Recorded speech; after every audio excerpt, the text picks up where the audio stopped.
Hello, all, and welcome to the Movie Bears podcast. I'm Brad Harris, and each week I'm joined by some of my favorite husky, hairy, huggable homos to review films either current or classic. And this week we've got a new film coming at you. It's been out for a little bit, hopefully giving folks a chance to see it. We're going to be talking all about Happiest Season, the new movie starring Kristen Stewart, Aubry Plaza, Mary Steenburgen, Victor Garber, and more. It's going to be a bit of a festive episode, although our real and true holiday episode may be coming later this month. But we'll consider this a soft start to the December holiday season. Jordan Riley is with us in the chat. Hey, Jordan. He says, hey, Bears. Hello. Welcome. Good to see you. And since he said Bears, plural, let me introduce you to those other Bears who make up our crew, our lovable cast. Jim Puliophago is with us here in the virtual studio. Hey, sweetheart. How's it going? It's going good. Thank you, babe. I'm glad to be here. We have a new movie to talk about, so that's exciting. And it happens to be a holiday movie because we're quickly hurtling toward a major holiday, believe it or not. So I'm ready to go. All right. Excellent. Well, so glad that you're here with us this week, sweetheart.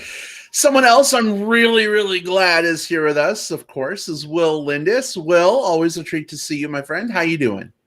Ho, ho, ho. That was not pejorative. I'm just feeling very festive today, Brad. No, this one's going to be fun to talk about. Not only are we careening into the holiday season, I cannot believe it's already December. I cannot believe, Christmas, the holidays are just like right around the corner.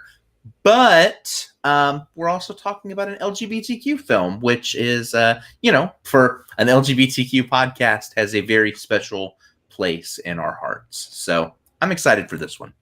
Me too. We don't get enough LGBTQ plus holiday films, I feel like. So it's kind of a special treat in and of itself, regardless of how good the movie is or not, in our opinion. We'll certainly get there. But it's wonderful to have the opportunity to talk about an LGBTQ plus holiday film.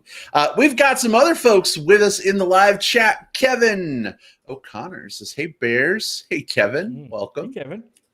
Good to see you. And Hello. Bruce, oh my gosh, Bruce is here. He says Movie Bears podcast is on. Yay.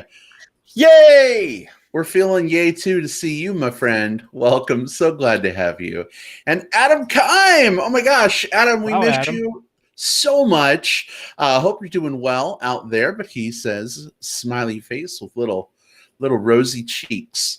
Adam has the rosiest cheeks ever, and it's the most adorable thing, guys. I'm just saying. It's beautiful. Just like Santa. Indeed. Well, speaking of Santa, our film this week, Happiest Season, is all about the holiday season. Christmas, in particular, for the family that this film follows. Jim, Will, we, of course, will get into our main discussion of the film here in just a couple minutes.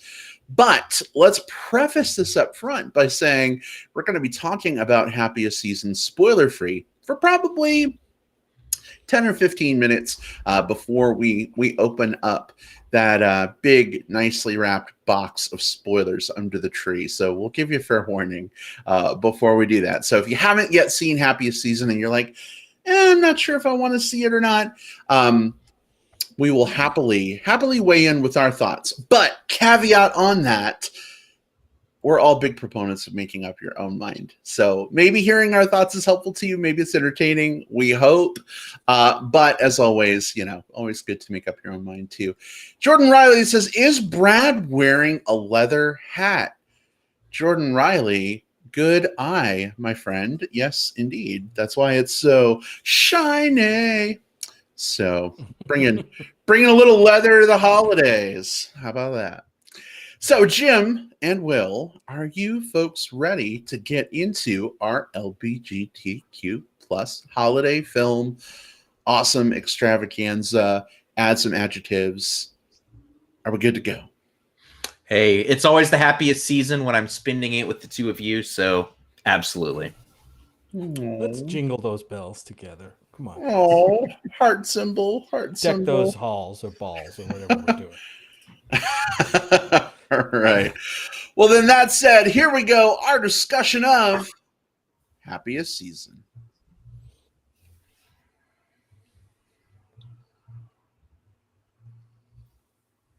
All right. So, Jim, if you don't mind, giving us a little bit of a brief introduction of this film for folks who are maybe not aware of this movie. What's the general setup? And give us your opinion. I'd say this is worth seeing in theaters. That's a little dicey. I'm not sure anything's worth seeing in theaters right now, Brad. But is this worth watching on your streaming platform of choice where available? What do you think? Well, sure. The movie that we're going to talk about is a brand new holiday film. There seems to be a glut of new holiday movies this season. We picked this one because we know or heard that it's LGBTQ plus themed, and it's available on Hulu. And a lot of people, maybe not as many as Netflix, but a lot of people have access to Hulu. And we'll find out if it's one we think that is worth catching up with. This one, there's several other reasons to watch this. Let me start off by giving a little bit of a synopsis on this movie. It's IMDb says a holiday romantic comedy that captures the range of emotions tied to wanting your family's acceptance, being true to yourself, and trying not to ruin Christmas. So that's what's the word I'm looking for? It's the premise of this film. This one, here's several other reasons to maybe look into this film. Kristen Stewart. She's been a favorite of ours on this podcast for a long time for her work in lots of other movies. One that pops into mind that's pretty recent was Underwater, if you guys remember that one. That was really cool. Will, what was the ghost story? Shopper? Personal Shopper. Personal Shopper was a favorite from a few years ago. Kristen's got the chops, and we like to watch her in whatever she does. This one also has Mackenzie Davis, Mary Steenburgen, right? We've loved her in a lot of things. Victor Garber, Allison Brie. Aubry Plaza is in this one, another favorite of ours. So there's a lot of talented actors in this film. So this film is directed and written by Clea Duvall, and I was looking looking up a little bit about her online, IMDb. Not a lot of writing and directing credits, but tons of acting credits. We've got we've got The Handmaid's Tale, probably several others. Just so many, mostly TV stuff. Veep, I guess she was, which I did not see, by the way. But Better Call Saul, she's on this as Dr. Lara Cruz, in several episodes over a few seasons. So yeah, she's known primarily as an actress, or an actor, but here she's kind of stretching her capabilities out into writer and director, and we'll talk about that a little bit and how well that played on the screen. So the film itself is about the story of Abby, played by Kristen Stewart, and Harper, Mackenzie Davis. They're a lesbian couple in love. I'm not going to give any spoilers here.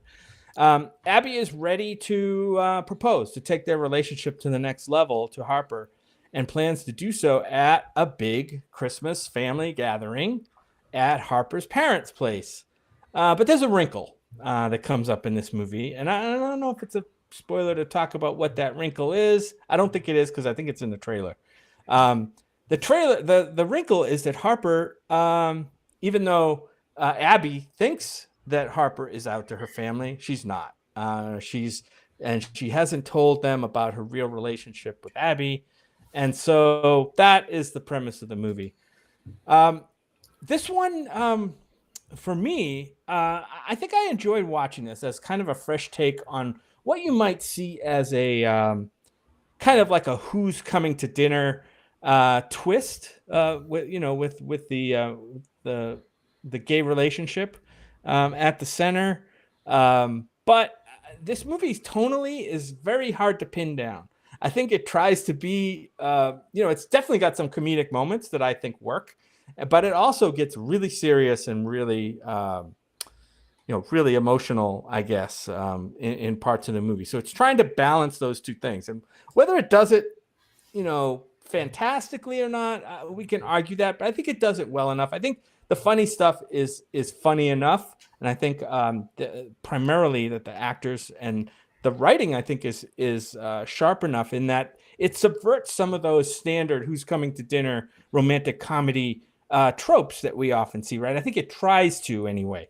And I think it does that successfully. But then when it mixes the heavy stuff in, that's where some of my issues might come up a little bit. And we'll talk about those as we get into spoilers. But I think this is worth a watch. Like I said, it's on Hulu. It's not going to, if you have a Hulu subscription or someone has a Hulu subscription, it's not going to cost you anything to watch it. I think it's worth checking out as a new LGBTQ themed film for this season. What did you guys think?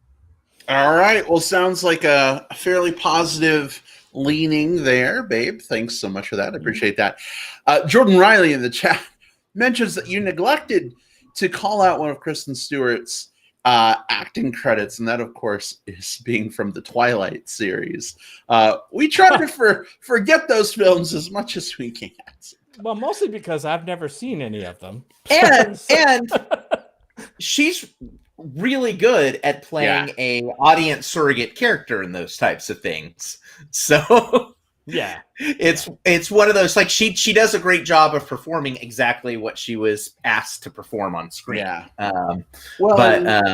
That's the thing is, she's very well known for the Twilight films, but those are some of her earliest acting jobs. And I think the films she's been in within the last 4 years alone are just light years better and beyond the Twilight films. So I think it's fair to acknowledge those, Jordan Riley, helping her to get her start. But as good or not as those films were, I'm glad she was propelled into some other roles. Bill Zanowitz is with us. Hey, Bill Z from the Comic Book Bears podcast. Welcome, Bill. He says, I loved Kristen Stewart in The Runaways. Yeah, looks like we got some co-signage going on there. Yeah, it's definitely good to see her tackling some meatier and better roles. I mean, I'll be the first to admit that I probably haven't seen as many Kristen Stewart films since I haven't seen Twilight movies, and I don't think I've seen The Runaways. But I have loved her pretty much in everything she's done, and I think in the last few years, the role she's taken has really kind of widened her appeal and her her resume, if you will. If that's kind of redundant, reductive, but I think it's kind of rounded her out as an actor, and I really did like her here as this character. Yeah, well, both her and Robert Pattinson, also from Twilight. He's going to be in the new Batman film, so those movies led to good things happening down the road. Yeah, but, those two have turned into two of the best actors, I think, of their generation, which is, I don't think anyone when we watched Twilight would have thought that, but here we are.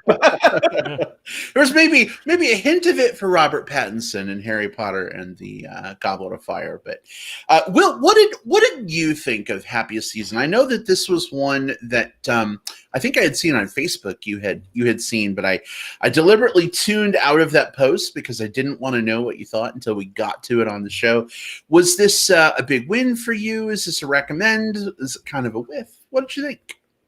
Yeah, this is a really interesting one to talk about. Happiest Season was actually due out for a theatrical release. It was going to be one of the first big mainstream LGBTQ stories post Love, Simon, and then of course COVID and the change up happened. So here we are on Hulu, and interestingly enough, It is Hulu's most watched premiere movie. Like, it is the, more people have watched the opening weekend of Happiest season than any other movie that has premiered on their site. That's amazing. That's great. Representation matters, and our stories need to be told in whatever format they be, whether it be independent, blockbuster, or mainstream Christmas story. So whatever else I say, which will probably be, spoiler alert, kind of mixed bag aside, I think that's worth noting and worth celebrating.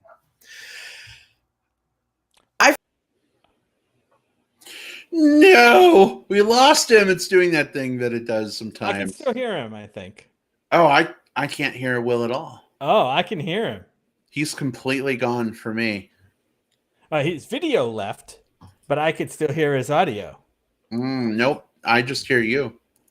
Oh, The okay. joys of doing this live. Well, I'll tell you what. Ladies and Here's what we should do while Will rejoins us. Brad, why don't you give your impressions of the film? Would that work? We could, although if it holds to form, he should be back right about now. Hey, look, Will's back. Hey, Ta-da. Yay! Technology does not always want to cooperate. But Will's thoughts take two. Yeah. So, anyways, it's great that we have this type of representation in a mainstream platform that a lot of people's eyes are watching. It was one of those things on my own social media feed. Everybody was talking about this movie. My film fans, my LGBTQ friends, straight people I went to school with, and are like, "Have you seen this Happiest season movie?" I kind of like, and so it was really nice to see a lot of discussion happening around this movie. I like all of the people involved in this film, I think, a lot more than I like the film itself. We talked about Kristen Stewart. I think that she is one of the strongest actresses of her generation. You mentioned some of those those credits between Personal Shopper, Camp X-Ray being absolutely amazing, great supporting role in Still Alice, Runaways. I mean, she just continuously puts out great stuff, but everyone in this cast is of that caliber. Mackenzie Davis, we recently saw her in the new Terminator movie as, a muscle-bound badass. We also saw her playing a young babysitter who holds her own dramatically against Charlize Theron in Tully. She's had a really strong few years recently.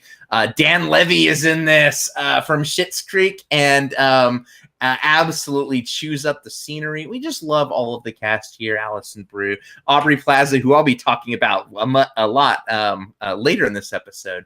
Mary Steenburgen, Victor Garber, all of those people are wonderful in this, and I think they all play their roles sort of like amped up in the way that they're supposed to. The characters who are supposed to be assholes about something, they play assholes. The people that we're supposed to root for, there's the chemistry for us to root for them. The relationships between the characters, both romantic and toxic and platonic, but charming, like all of those things. I think everyone understands what they're going for in the script and does a wonderful job of delivering it. Director Clea Duvall. What's interesting is if you had asked me who my favorite actress was circa 2001, 2002-ish, Clea Duvall would have been my answer. She had a wonderful little run, sort of the late 90s, early aughts, between Can't Hardly Wait, The Faculty. She was in But I'm a Cheerleader, Girl Interrupted. Like, she was in a lot of great stuff up through and including like Identity and Carnival, that show on HBO. So anyways, yeah. And of course, she's not maintained that same trajectory, but I love everyone involved in this project. The problem I ran into with this film is that I think its core premise of these two particular characters, the Abby and the Harper character, the romance between them, the obstacles they face, the way some of that resolves. I don't know that it's always fully earned through this movie. And I'm not just talking about like necessarily the end resolution, but even kind of like the act resolutions. I think there's some issues with just sort of how they come across. It's not bad, and I get why they're going for it. And I think that honestly, I think a straight audience looking to connect with LGBTQ themes will probably have a more positive experience in this than LGBTQ people who, when we see this, we can say, okay, yeah, I get that, warm, happy hugs and stuff like that. But also, we need to talk about some of the elephants in the room here. So I think that in some ways, having those gateway drugs for straight audiences to understand the LGBTQ, the coming out experience, what their relationships are like, I think that's a good thing. But I do also think it kind of holds it back a little bit for me as a member of the community from really elevating it much further. This is a harmless, but also kind of toothless, but also good enough, I suppose, holiday film that I think that you can put on while decorating your tree or while wrapping presents and have a good enough experience. But I don't think this is going to be an instant holiday classic or anything that will, set the season on fire. So, I don't know. I don't know if that's recommend or not recommend, or if it's right down the middle. I guess I find it hard to be offended or annoyed by any of the elements of this. So I think I end up on the mostly positive side, but it's pretty soft. Mostly soft positive recommend question mark the F word. Sort it's of. Fine. It's fine. It's fine. It's fine. Yeah. All right. So we gotta recommend. It's fine. We also got another comment from Bill Z, who says, "For what it's worth, you three are all early winter yummy." Well, thank you, Bill Z. You're always yummy, regardless of the season. But we appreciate the compliment very much. Hey, no coal in your stocking, Bill. You've been a good boy this year. You'll get a card with glitter on the front, maybe. Maybe no glitter if you're even better. We'll see. Yeah. Well, for me, I guess I probably fall closer to Jim than I do to you, Will. But I will just say up front, I agree. This movie didn't blow me out of the water. It didn't become one of my favorite holiday films ever. But I did appreciate, I think, kind of what this movie was trying to do. And it's hard for me to talk about this film as the film itself, self-encapsulated, right, and incorporated, versus what it's doing being out there in the community for the world to see. It's interesting. This year, Hallmark has no less than 4 gay holiday movies, the Hallmark Channel this year, which is kind of incredible to see. There's gay cowboys. There's a lesbian movie that's coming. I guess there's a transgender holiday story that's coming. They're doing some really cool things, and I love the inclusion. And to see a film like this come to Hulu and be literally when we went to Hulu the other day to watch this, Happiest Season was the first thing to pop right up on the screen. So, Will, to your point, I think it's getting a lot of eyeballs on it that maybe wouldn't necessarily go out and seek this movie, but they're oh, a holiday film. Sure, why not? Let's put it on. They may not realize they're getting into a lesbian love story, but you know what? That's fine, because sometimes that's how you discover really amazing things. This movie is no Portrait of a Lady on Fire, but I did appreciate the lesbian love story with the holiday trappings around it and the family drama. Of course, Kristen Stewart, really have come to appreciate her as an actress in the last few years. You guys have already called out some of the amazing things that she's been in and the work that she's done. Always a treat to see Mackenzie Davis show up. She's fantastic. I want to talk a little bit more about Aubry Plaza for a second, though. And I'm sure we'll talk more about her when we get into spoilers. But man, she has done so much. And you might not even realize that it's Aubry Plaza. She does a lot of voice work. She's worked on SpongeBob. She played one of my favorite characters on The Legend of Korra, Eska, one of the Water Tribe twins. But of course, she's been in some really great films like Safety Not Guaranteed. And there was a movie a few years ago, Jim, I don't think we saw it, but we always make a joke. The one character's I saved your life. I saved your life. I forget what that's called, but Merlin. Not Merlin.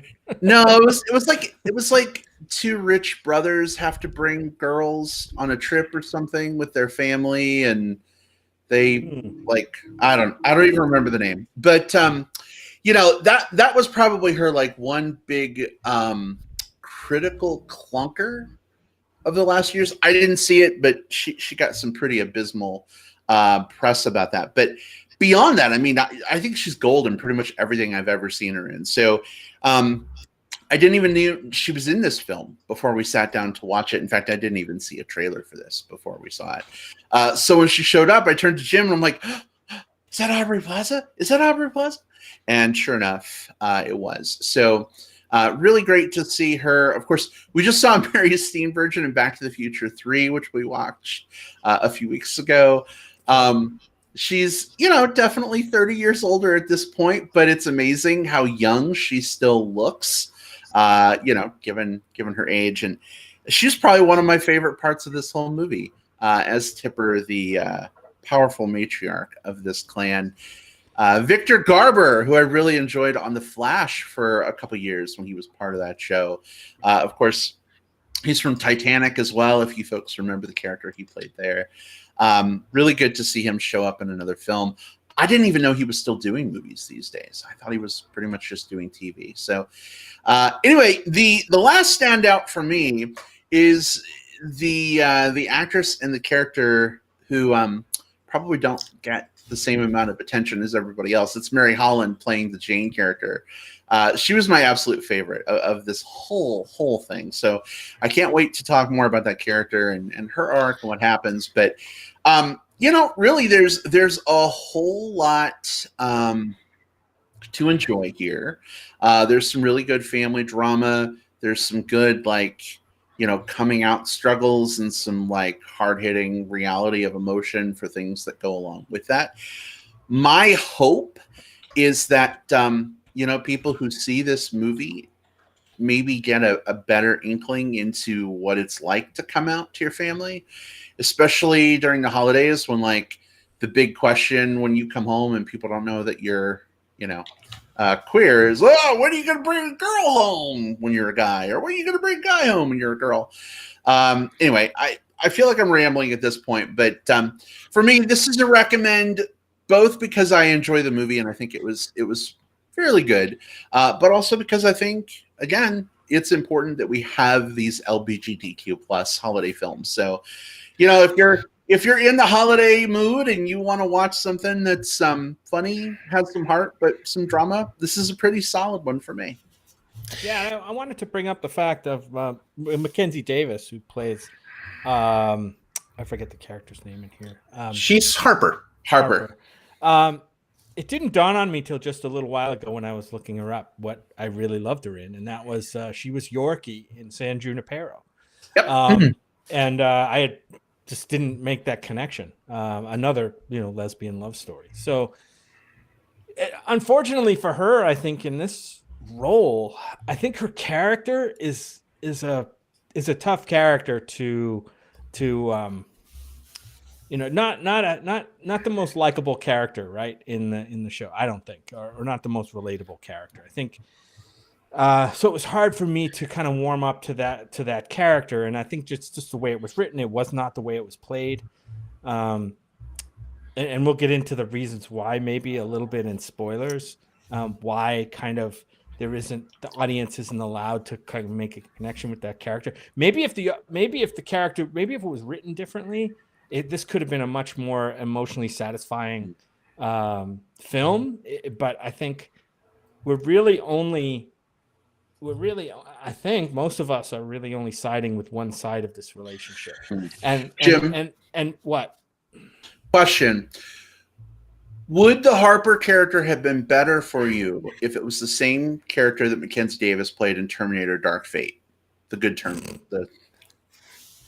Would that have enhanced this movie for you? Probably, yeah. Yeah, because that's what we needed, another angle. We needed to add another angle. I'll be honest, put Terminator Mackenzie Davis in damn near any movie and it improves it, right? Or at least turns it on its side. Gosh, I think you're right, Jim, about sort of I think the writing of I don't even think it's it's not that I don't appreciate the writing, because I think there's some really good scenes within this, right? Like, I think there's some really interesting dialogue, and I think that I relate to what Harper is going through in this. I think a lot of us have been in a situation where, whether it be with family or with friends or at work, where we've had to sort of like, oh, hey, you know what? I know I'm out of the closet, but in this scenario, I'm going to go back into the closet because of the way the world works. So I totally understood her motivations. I think that her motivations were not necessarily presented as sympathetically as I think they could have. Not that she needs to be a sympathetic character. She definitely has some issues and there's some toxicity there that is a huge problem with their character, the relationship, and all of those types of things. But I at its core, I totally get why she is in this situation, even if it's sort of blown out of proportion to, like, in the way comedies do. Right. And I totally get why she's in this situation too. The issue I have is that I don't think it didn't come across to me anyway that the character fully understood the impacts of what she was doing, right? To the people that she loves. But we'll get into that spoiler. Yeah, right? I think that's hard to talk around without going into spoilers, but I will say this. I've been in a situation where I brought a boyfriend home for the holidays. And my immediate family I had come out to. So my mom and my sister, and, they knew he was my boyfriend because obviously we were staying in the same room, and, this is in college. But when it was time to go over to grandma's house, for Christmas dinner, the story was that he was my roommate. And I made that choice. Mom was like, we should just tell the family. I'm sure it will be fine. But I was the one that was like, hey, no, it's the holidays. I don't want to cause problems. I want everyone to be happy. And so I ended up in a similar situation. I think that's part of why this movie resonates with me so much, where it's like, I'm trying to manage my relationship with my boyfriend at the time with the fear and anxiety of my larger family finding out when I haven't told them. And I think straddling those two worlds, you're so locked into damage control that you're not fully thinking through, you know what I mean, the aspects of both sides of things. So not to say that excuses some of the things that happen, and we'll talk about those, but I think the Harper character is a lot more complicated and in a more difficult position than it maybe seems kind of on paper, if that makes sense. Absolutely. I've had similar holidays to that, Brad. And this was obviously not now. I'm much more of an open book these days. But like when you're younger, you kind of, you're not sure how, the uncle on the one side is necessarily going to respond versus, and so like, and you, for the sake of the family and for the sake of, I just want everyone to have a good time. And for the sake of, I don't want to be made uncomfortable or to make, my partner uncomfortable. We'll just sort of just say, oh yeah, this is my friend. And they're also part of the holidays, which is a true statement. But also there's like rings involved, but it's, it's one of those things that I think as queer people, we are used to doing. I think we're used to segmenting portions of ourselves to the audience that we're around. And it's not necessarily fair to us. It's not fair to everyone around us, but it's a thing that is thrust upon us and that we've rolled with. So I appreciate that. And I think that the value here, this is a sort of like this is a basic and maybe a little blunt in some ways version of that story. But I think that, and Brad, you mentioned this, it's sort of the Love, Simon effect. I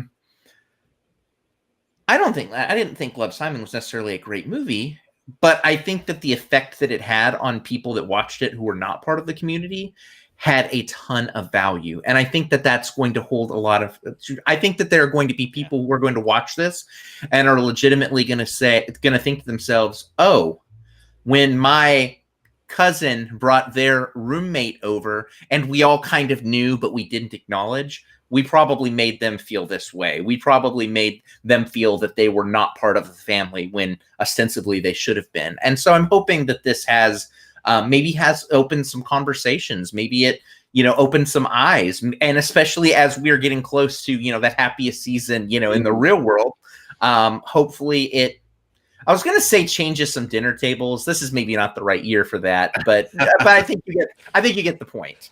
Well, funny story. So, a friend of mine, her niece is coming home for the holidays, and she's bringing a friend with her, who doesn't have anyone to like spend the holidays with, apparently.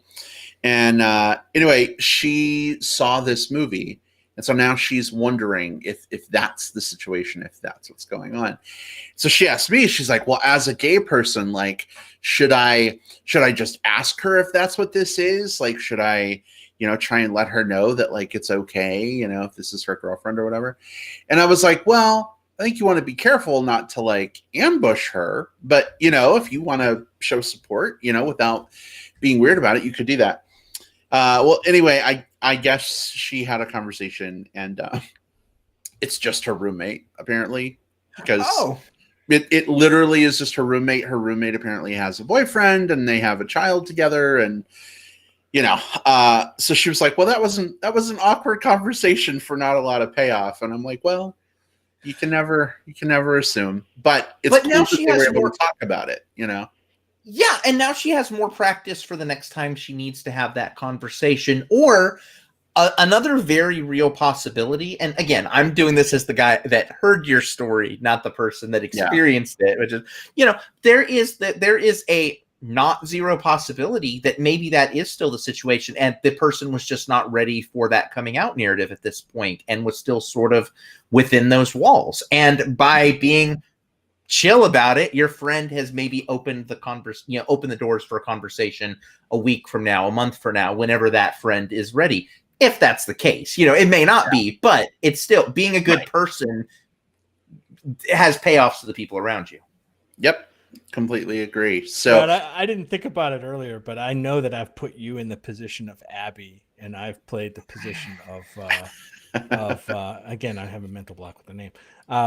Harper. In one family situation, I can remember. It wasn't a holiday gathering, but it was you remember that one. This is when we went to see your Nana. My grandmother. Yeah.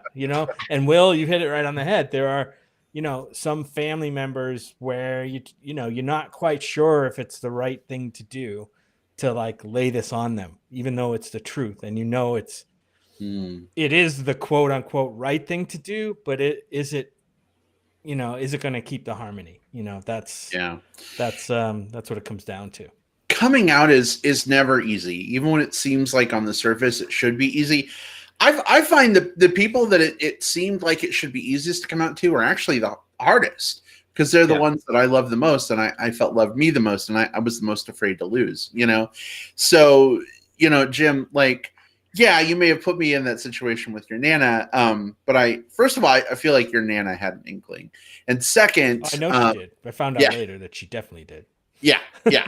and second, it just, it I know you hate this term, but like, it is what it is. We as queer people have to do what we have to do to try and navigate through these things. You know what I mean? And we all have a different journey and a different pace.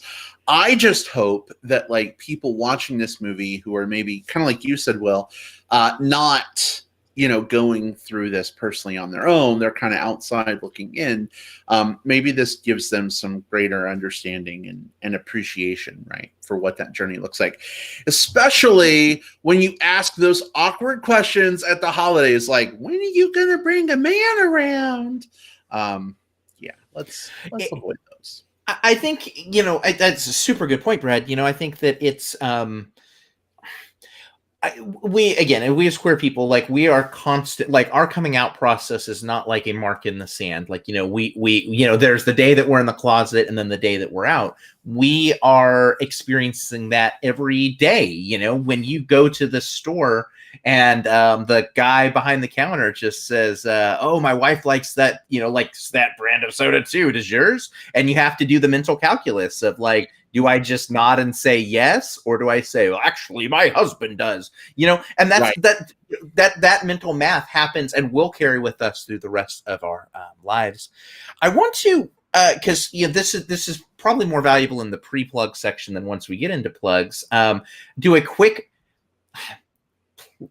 plug within the episode plug. You mentioned Mary Holland, who is so good in this. I think I've been seeing a lot of people say that she's sort of like, in some ways, sort of like the pulse of this movie in a lot of ways. She's not the main character, but her character is someone that people can easily latch onto. They love the performance, they love the character, and I absolutely agree with that. And I love that she's sort of getting this this, I don't know, like, glow up compared to, like, the other staff, the cast members. She was in this movie. We were supposed to see it at South by Southwest. The world snuck up on us. This movie called Golden Arm, and it's a comedy that's sort of like over the top. Like she's this, like, girl who's just, like, amazing at arm wrestling, and her friend, like, lures her into this, like, over the top arm wrestling competition that they go on the road for, and it's super funny and super cute. It is. I don't know when it's due out. It's so hard to tell when things hit, but if anyone likes that, like her, she's the lead in that, and so I think that be on the lookout for that. It's a leading role by this actress who kind of stole the show here. We'll have to check that out once that's available. Well, Jim, Will, how do you feel about switching into spoilers for 15 minutes or so before we hit some plugs? Yeah. All right. Well, if you have not yet seen Happiest Season and you value your innocence where the film's plot is concerned, now's your chance to step away for about 15 minutes and then come on back for plugs at the end. Time to step away is happening right now. Okay, I think that's enough time. Hopefully, we're going to go ahead and kick off our spoiler section for Happiest Season. If you're still listening, you do so at your own peril. Guys, where do you want to start? Let's jump right to the ending and kind of what worked and what didn't work. Do it. I don't know. The ending of this film was very strange to me. It's like, it's kind of everything. Well, toward the end, everything really blows up at, of course, the worst moment possible. The dad is trying to run for mayor, and he's got pressures on him. The mother's trying to throw the perfect holiday party, and family drama is kind of at its peak, and things just kind of go haywire. I don't know, the tone of the end of the movie just kind of went really suddenly dark, and for a while there you didn't know how it was going to turn out, and that does happen. I mean, those things do happen, but then it felt like a tacked on happy ending, and I think, like, really tacked on, like not exactly earned, to the point where I was like, I don't know if I want these characters to be together anymore. I want them both to be happy, but I don't know if they're going to jump right back into their relationship. And of course they do, like an hour later. They split up and then they meet back up at the gas station. You know what I mean? And everything's cool. And it really felt like a tacked on ending. Like some executive said, "Oh, I mean, you can't end this movie with a holiday movie without them, staying together. It looks bad for LGBTQ relationships and everything else." And it just didn't work for me, unfortunately. Like I said, I liked both characters. I want them both to be happy, but I don't know. I wasn't convinced that they'd be happy together. Yeah, and I think that becomes sort of like the big talking point that people have. Like, should Abby have ended up with Harper, or should she have ended up with Riley, the Aubrey Plaza character? Yes. And I first of all, there's amazing chemistry with Aubry Plaza, and I love that. And I wouldn't have hated that. Good. But I was reading something from Clea Duvall, who is LGBTQ as well, and I think that she had made some points as to why she wrote the script this way. And I agree with you. Like, I like the end point. I wish the journey to get there was a little more earned. You said the word earned, and it's like 100% like resonating with me. She had mentioned that, like, when we have like lesbian stories on film, most of the time they end in tragedy. We don't get a lot of like happy endings for our relationships. You go back to like, But I'm a Cheerleader to kind of get like a more mainstream happy ending for a lesbian couple. And so she really wanted, like, for her holiday story, for the couple to be able to find their way through it. And she also wanted to showcase a lesbian relationship that between Riley and Abby that was platonic and shows just two people who are both queer, but that are also friends with one another, and that it doesn't have to be because we're both lesbians, we have to immediately jump in the sack together. I like both of those instincts, and I think that on paper, those work really well. The problem is that, again, Aubrey Plaza is so fucking good in this that you just, like, every time she's on screen, you're just like, yes, yes, yes, Abby, please go that route. And two, I think there were some pivot points at the very end of the movie where Harper sort of doubles down into doing some not so kind things at kind of the place beyond where it's, I guess, narratively sound to do that. And them getting back together just doesn't feel great. It doesn't feel great for us. In fact, I think there's a big moment right at the end at the big dinner party where everything's been, Allison Brie has outed everything, and the Harper character has an opportunity to, like, step up to the plate and say, yeah, she's mine. I wish she had have. I wish she would have, like, if she had done something in that moment, like that she had learned some of the lessons. Not three beats later, right? Yeah, instead of 3 beats later, if she'd done it right there in that moment, I think that happy ending would have been very earned, because that character would have had her growth as well. Yeah, I do give the ending of this movie a little bit of credit in that I don't think we got the character from the family that stepped forward and said, oh, I knew all along. It's okay. I knew all along. And I'm glad they avoided that trope, because I was fully expecting that the parents were going to be, oh, we knew all along. You just had to tell us, blah, blah, blah, blah, blah. And that's totally opposite to the kind of the way it went. So I do give them credit for avoiding that cliche. Yeah. Something's going on. Is everything okay, Will? Yeah. Oh, sorry. I didn't know that was coming through the mic. Yeah, just someone's driving by outside with an ambulance, fire truck, something. So hopefully it's not OJ, is it? I mean, I don't think so. We'll check to see if the copters are flying overhead. The white Bronco. Yeah. But no, I think you're right. Like, I think that there's something about that trope that feels a little bit gross, like the "it's okay, I knew all along." I get the sentiment behind that when we see that in movies, but it's sort of saying, your identity as a human being is okay because I wasn't blindsided by it. Mm-hmm. Which shouldn't be the point. The point should be, like, whether or not I knew about it all along or not. Awesome. I'm glad that you felt comfortable sharing with me, and that we can explore kind of this new chapter of your life. Like, I think there's, I'm glad that trope wasn't used here. Yeah. Well, we have a comment from Adam in the chat who says Harper wasn't a likable person. Plus, she had Abby ready to propose to her, yet apparently they never talked about their coming out stories. As a gay person, that's unrealistic. Therefore, I felt the same about the end. I didn't want them to stay together. One thing I will say, sort of in defense of the film, is in the very beginning, the Harper character admits during the car ride that she lied. Right. In saying that she told her family and that they knew and they were okay. So, she I agree. That's an unlikable character trait, but it seems like, at least from the perspective of Abby, right?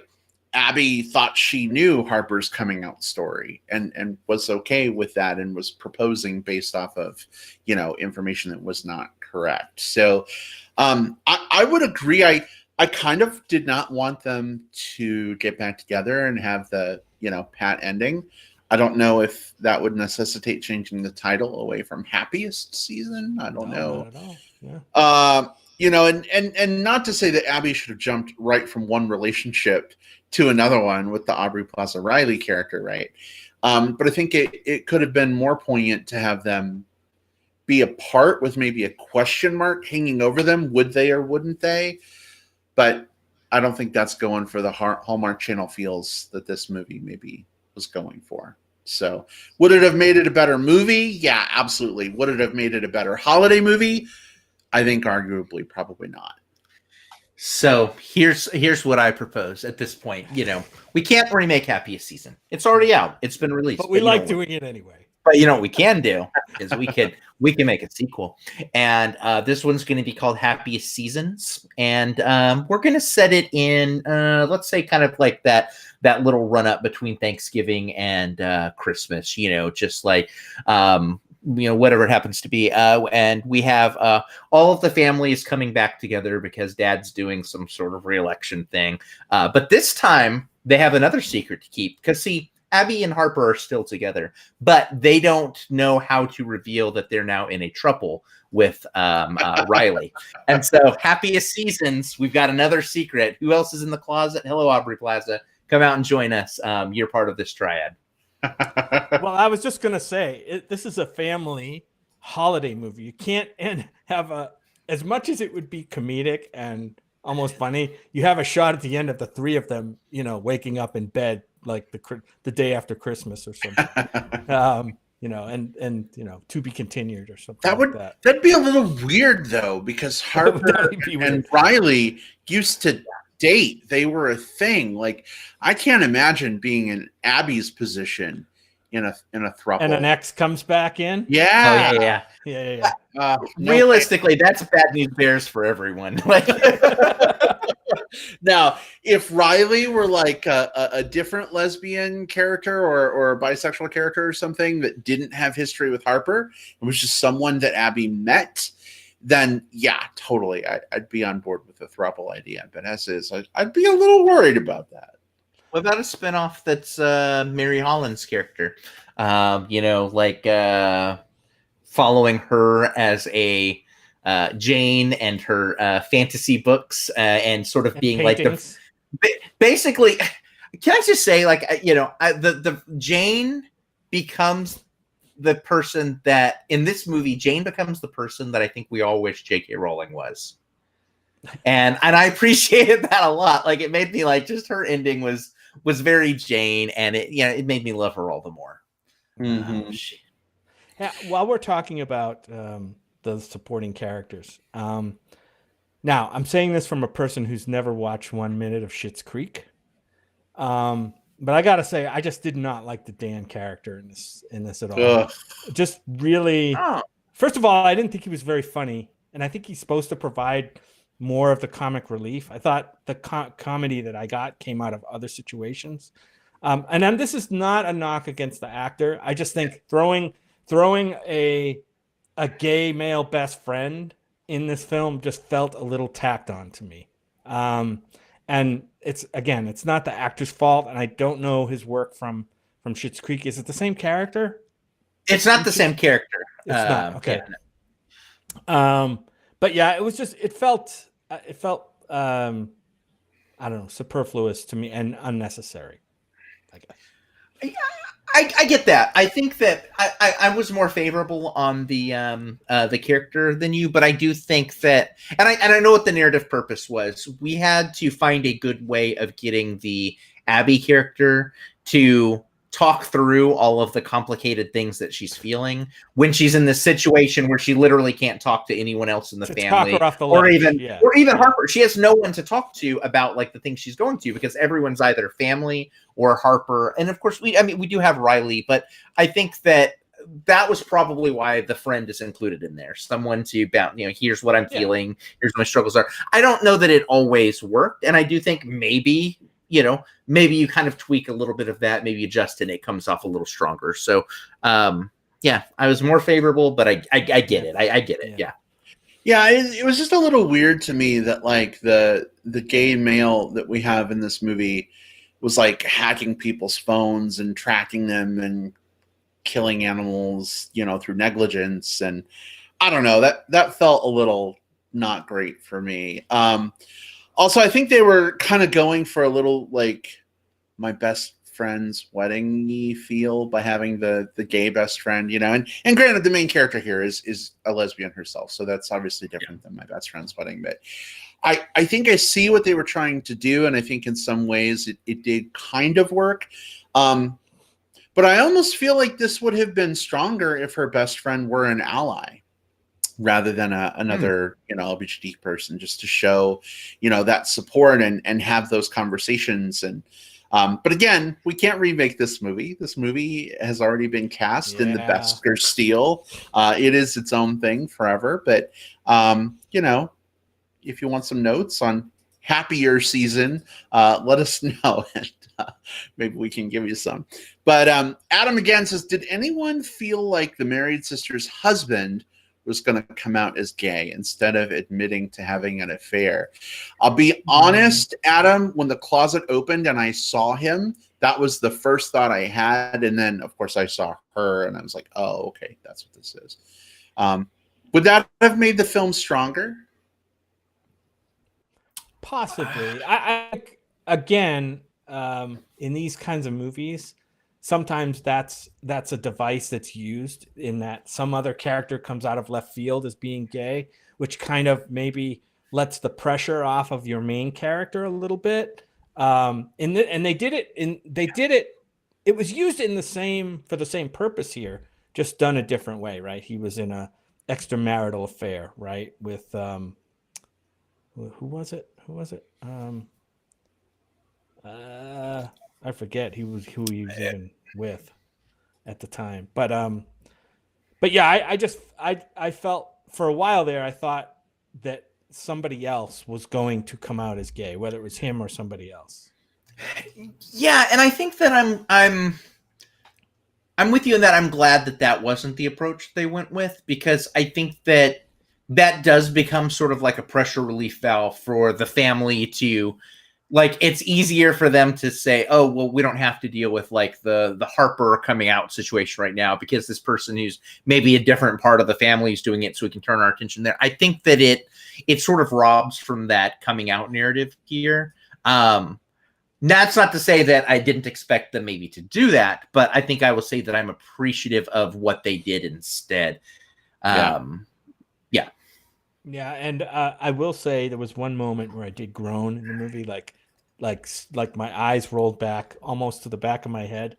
There was an actual in the closet joke used in this movie, and I'm like, oh no, you just didn't do that, did you? You just really didn't do that. You had to put that in. And again, I think there are some things, and I see them now, that are put in here, I think for the benefit more of a straight audience than of a gay audience, and I think that was one of those. Like, oh, see this joke you probably haven't seen before, but every gay person in the world has seen it 1,000 times. Yeah, we'll put her in the closet and have the mother say, "What are you doing in the closet?" Mm-hmm. I mean, yeah, that's it. It's like a dad joke, right? And one that I don't know about you. We are big on like puns and awful jokes around our household. We are. We are too. So I imagine that a lot of other queer people have experienced what I'm about to say as well. But anytime someone's like, "Oh, hold up, I've got to go grab my sweater. It's in the closet." It's like, "Oh, so are you?" Like that's it is not like a novel joke in the LGBTQ community. Sure, someone's hidden around the closet. I think the difference here, though, is that it's made by a character who's not aware that person is gay, right? It's not intentional. And that's why it seems a little meta and on the nose, right? Yeah. Like, we make that joke all the time. Like, when we're playing games, like there's, closets in an MMO that we're playing in VR right now. And we make that same joke. Oh, Eric's going back in the closet. But, Yeah, Jim, I agree that was a little cringy, but like at the same time, like I think a lot of straight people that I know would probably inadvertently say that. You know what I mean? If they, so I don't know, element of realism, even if it was a little cringy, and the other that's thing, okay. the other thing is, I think what made it hit a little bit more sour to me was that I think the movie had done a pretty good job in most cases of kind of avoiding some of those typical, cheap laughs when it comes to gay couples and lesbians or whatever. And then to throw that, like the biggest one of all right in the middle, was just kind of obvious.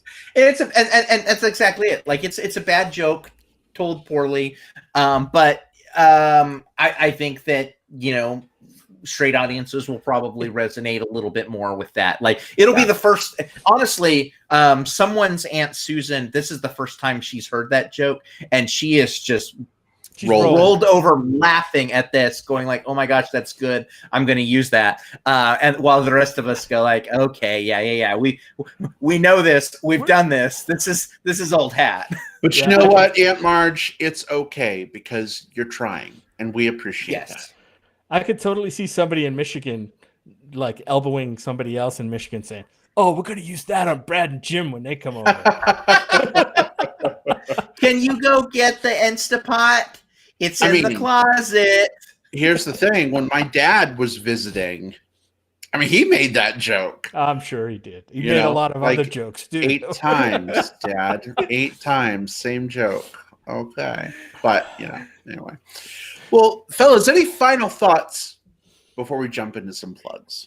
I know we hit on a couple of things in this movie that didn't quite trip our trigger. And Will, I know you were a little more cool on it than maybe Brad and I were, but I think this really is a good watch for the holiday season.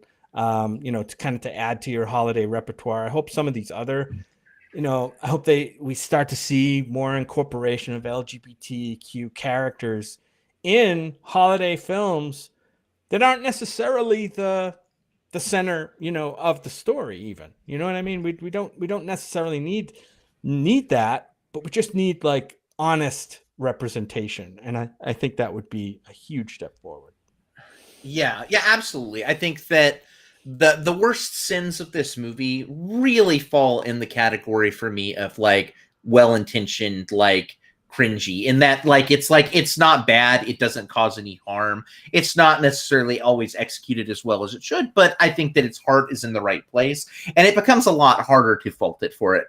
And because of that, even the stuff that does make me wince a little bit, I'm able to much more easily kind of like brush it off my shoulders than I think with a lot of films, because I get what this movie is doing. I get what it's trying to do.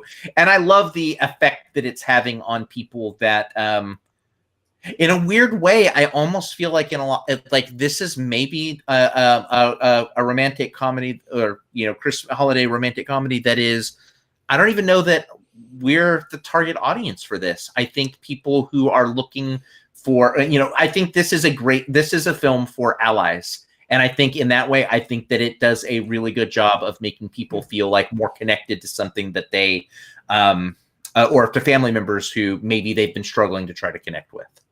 I think I would have loved to have seen this film have those 2 young children that are in here recognize, I think they saw some things in the movie enough to put the pieces together. It would have been nice for them to have a scene of them talking either to Abby and Harper, or to amongst themselves about how they know that they're a couple, and then they know they're gay, and it's not a big deal to them. Like, and they're wondering why the family isn't recognizing it. I think, because the younger generations of every generation that comes along is more and more, it's more and more normative, right?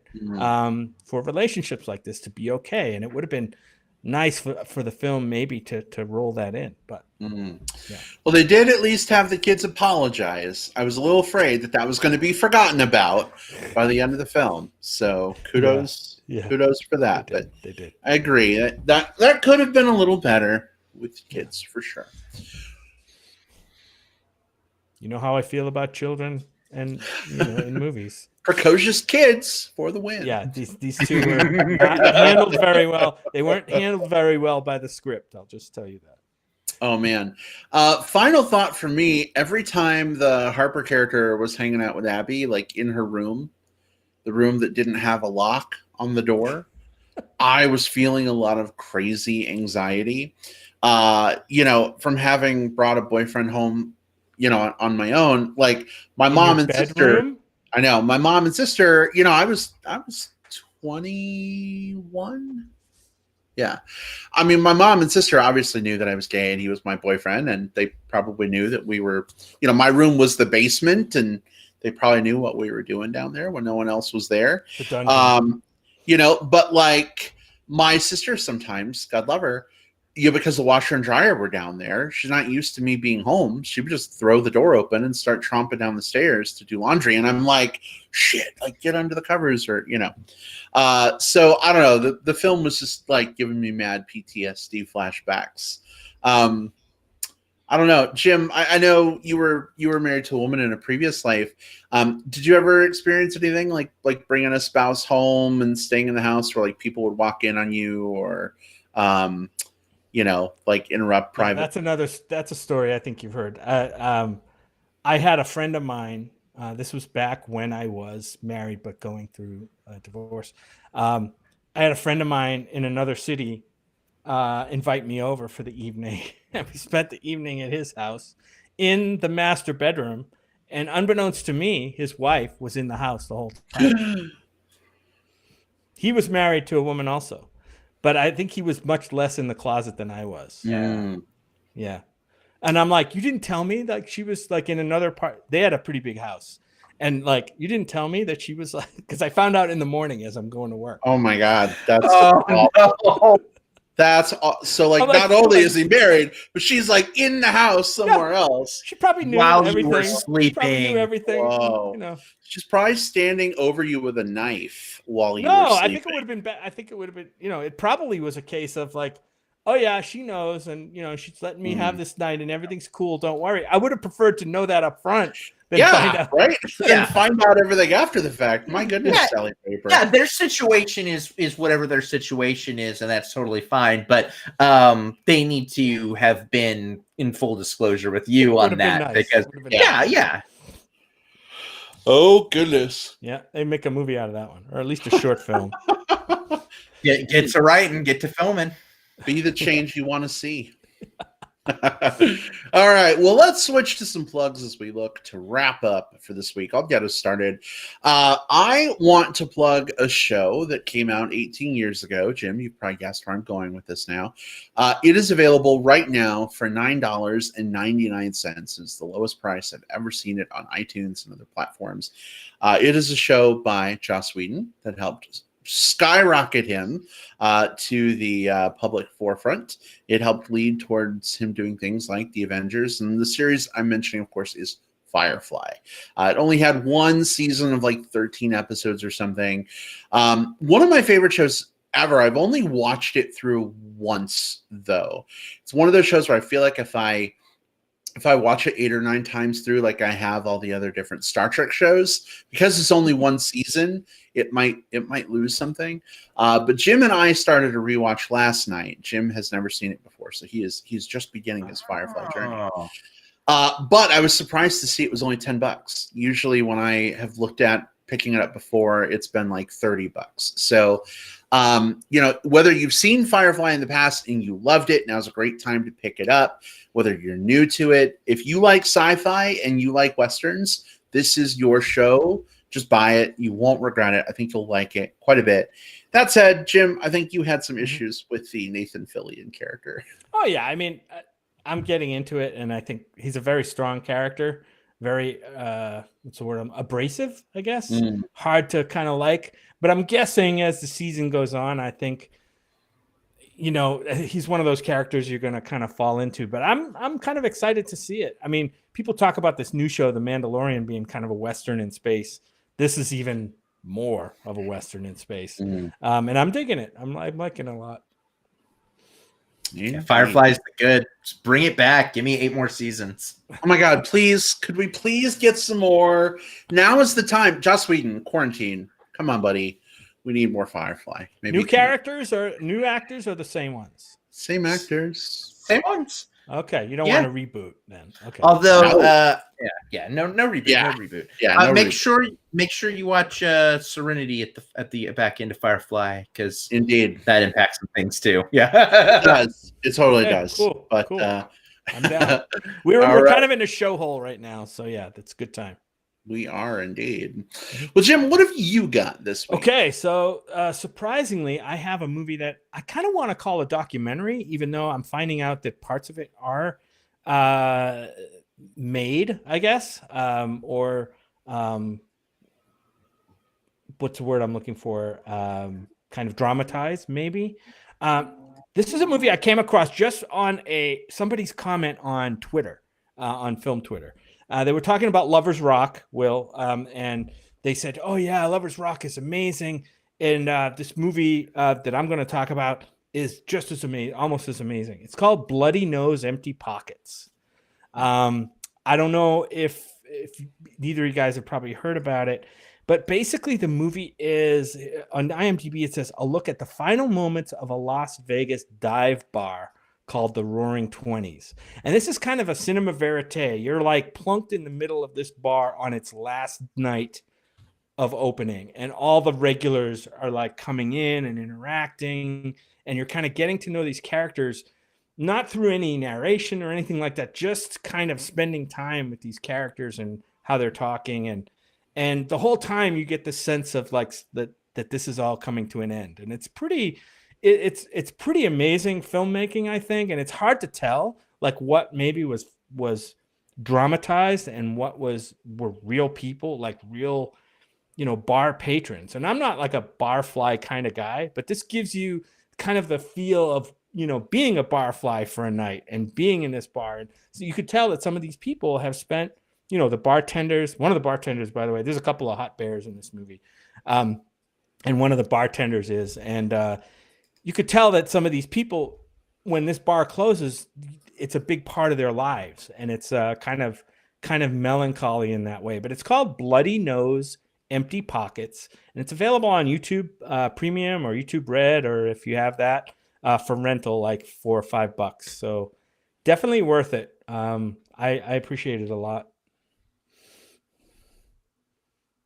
All right, excellent. Well, I'm really glad to hear, especially knowing that you have a list of things to watch as long as your leg. I'm still finding new stuff.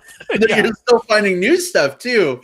There's probably stuff on your list from 10 years ago, 11 years ago when I first met you. You haven't gotten to yet, but it's so hard when new things pop up that people are talking about. You want to see it and be part of that discussion.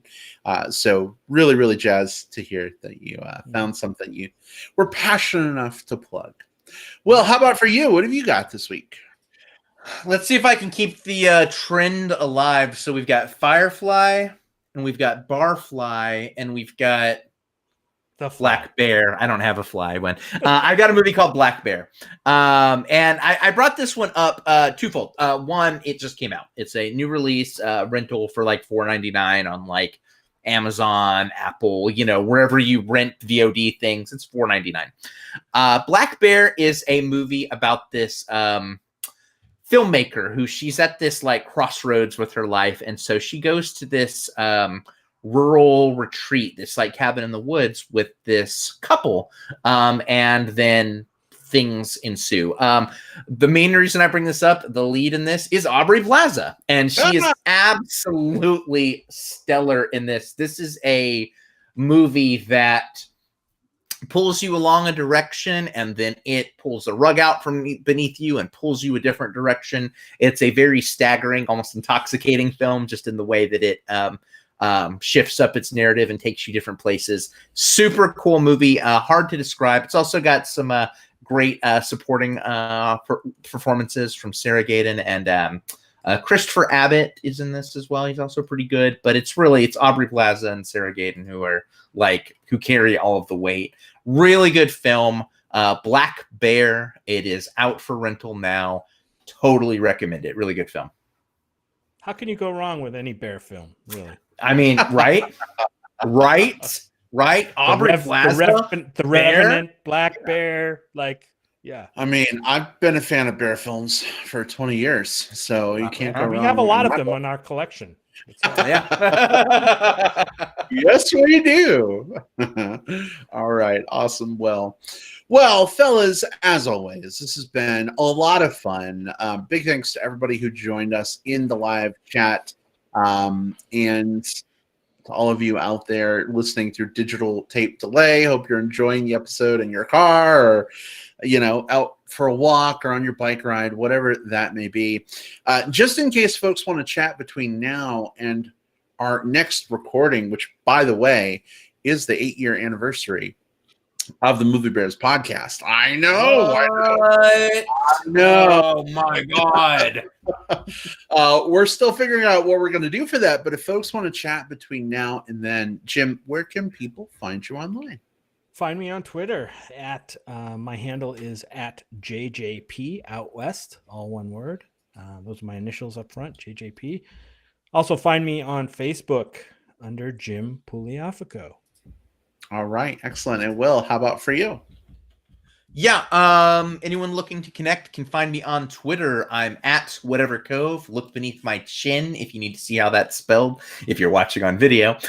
Check me out on Facebook. I'm William Lindis there, just as I am in real life. Please send me a message first so that I know that you are a real human being and not a bot. I'm also on Letterboxd. I rate and review and star rate everything that I watch. So if you set up an account there and make lists of your own, please give me a follow. I will give you a follow back. All right, excellent. And you can find me on Twitter and Letterboxd at iBradPro, or add me on Facebook. Shoot me a message first. I recently switched my friend settings back to just being able to request me. Before I had it set for a friend of a friend. And there were some folks from the show that couldn't add me as a result. So I've started getting a lot of bot friend requests again, which makes me very sad. But, hopefully that'll allow me to connect with folks a little bit better. So feel free to say hi. And we will come at you all next week for our 8-year anniversary. It has been an absolute pleasure, folks. Stay safe, stay sane, and we'll see you all next time. Goodbye, everybody. Bye.